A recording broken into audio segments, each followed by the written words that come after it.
What's up guys? So today is June 29, Saturday. Papunta tayo ng Fandom Mania. Hey guys, nag-drive tayo. Papunta tayong Fandom Mania powered by Hobby Fest Philippines sa South SM Bigutan. Kakalampas lang natin ng Magallanes flyover. Vlog natin para masaya. Excited tayo dun sa event. Convention din to guys, so masaya to. Let's go!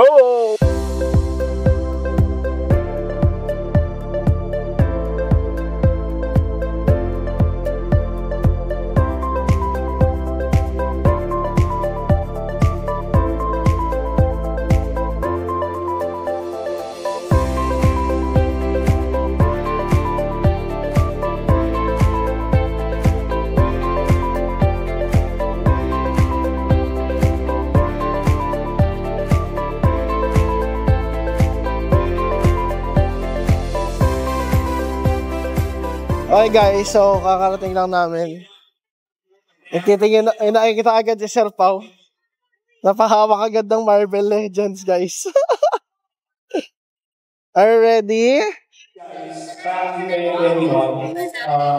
Nasa 30 guys. Nakago ko na. Hi guys, so nandito tayo sa Hobby Fest event, Fandom Mania. Ayan, tingin-tingin muna tayo sa paligid bago tayo umakyat na stage. Ganda nito guys. Bira lang. Ay, cute. Grabe. Ganda. Naghahanap ako ng Eugene tsaka Alfred. Tignan natin kung may makita tayo. Ako, mukhang tayo na yung susunod guys. Mga fan ko. Ito natin. Mga fan ko. Ito may nakita ako dito. May nakita ako dito na dead. Dito pala si Cleo. Say hi. Hi Cleo. Nalalaso naman tayo guys sa Funko Pops. Nakita ko kasi yung kiluwat tsaka yung dun Laso na naman. Pwedeng patingin ng Gone Freaks na yun.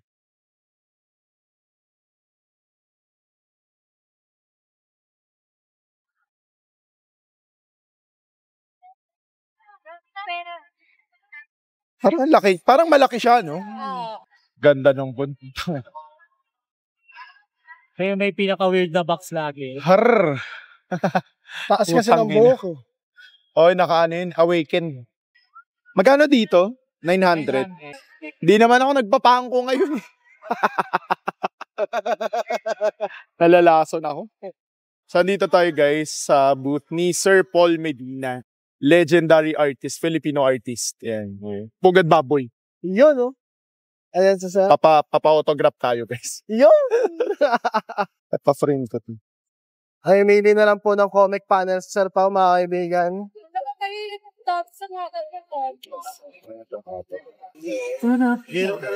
Hi sir. Paulo po. Paulo Gloria, owner ng Mother Base Toys and Collectibles. Actually sa Green Hills po kami pero magto-talk din ako dito mamaya ngayon. Grabe, sobrang idol kita sir. Ilan na yan, sir? Ito. Tama marami ba? Na po ng parami mga kaibigan. Sa office ko kasi papa-frame ko Lalagay ko sa office ko ngayon, para yung mga celebrity guests namin makikita, ganun. What's up? Kasama ko si Boss Senpai ng Mother Base Toys. Sensei. Grabe. Senpai. Legend.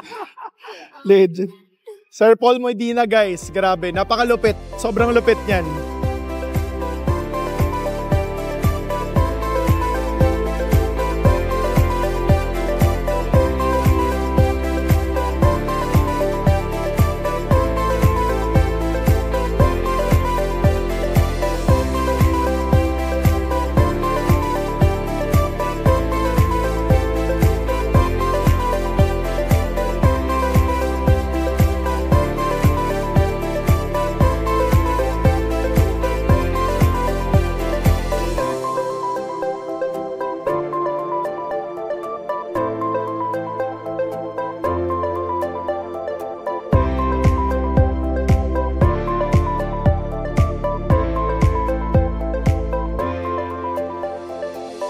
Thank you sa Hobby Fest, Fandomania sa pag-invite sa atin. Ayan, more power sa ating lahat. Nung una, pambawas lang sa sa bisyo. So parang kunwari may kinita, parang niloloko mo lang sarili mo, ganun. Kunwari 10,000, tapos bumili ka ng extra, binenta mo, may kinita kang 2K. So parang niloloko ko yung sarili ko.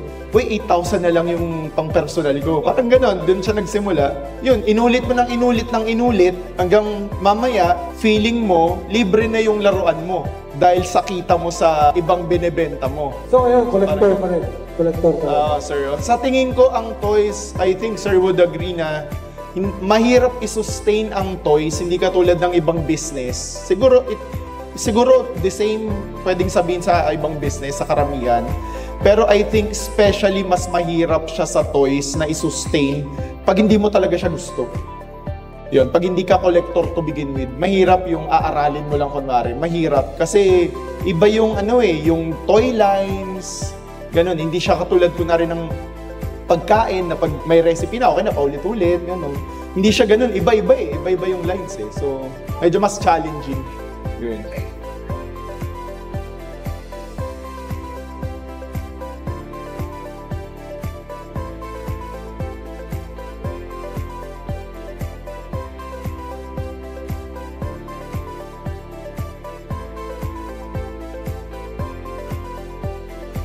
Ay guys, so syempre guys, after nating mapagod, ayan, syempre kakain muna tayo na shakies. Let's go! Choji, ayan, magay ka rin. Dahil napagod ako magbuhat ng gimbal. Kasi syempre mag-talk. Ayan, let's go.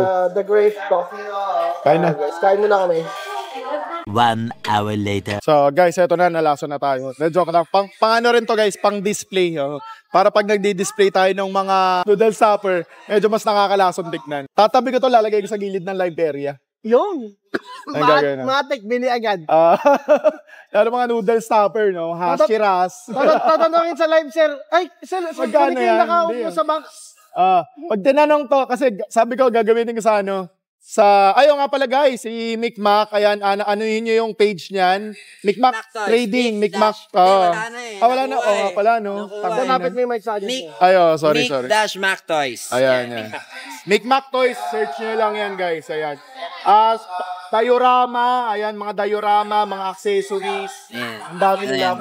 Diorama saka custom figures. Yan. Ito guys, dito. So guys, ito yung products natin. Weapons, diorama accessories for 112. Saka yan, custom head si Deadpool. Uso si Deadpool ngayon. Yan, mga bases. Saka yung gawa niyang diorama dun sa gitna. Action figures to. Yan. So yan, Mick-Mac Toys yan. Ito guys, yan. QR guys, papalo na lang din. Thank you.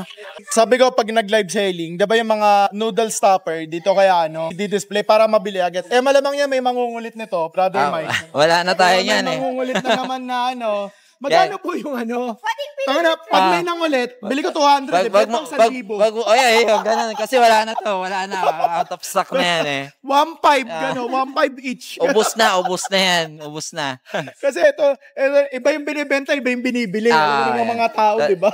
Yung hindi binibenta, yun yung madalas binibili. Parang yung sombrero ko, yung madalas, pag di ba? Kano po yung cap? Kung ano yung binibenta mo, ayaw nila. Tapos tatawaran. Guys, ayan, sa mga pag may mga kailangan kayo mga accessories, nakita nyo naman yan, Mick Mac Toys. Nahin nyo lang. Kailangan lang kulitin nyo kasi busy yan eh. Kailangan makulit kayo. Legit yan guys. Busy lang siya pero legit yan. Parang ikaw, no? Naparatangan pa akong naparatangan pa akong sakit eh. Hindi naman kasi lahat ng oras makaka-reply tayo, guys. Di ba? Naparatangan pa akong kwentuhan lang, sakit eh. Hindi makontak. Pag di makontak, ito kukontakin nyo. Mabilis mag-reply. Paratangan pa akong sakit, kwentuhan lang daw. So ayan guys, Hobby Fest, thank you very much. Fandomania, powered by Hobby Fest. See you next time, mukhang Baguio tayo magkikita na, no? So yung next ba ng Hobby Fest, nandito ka na rin ba? Pwede. So guys, abangan nyo Mother Base para sa Hobby Fest. Abangan nyo yan. Yes, let's go!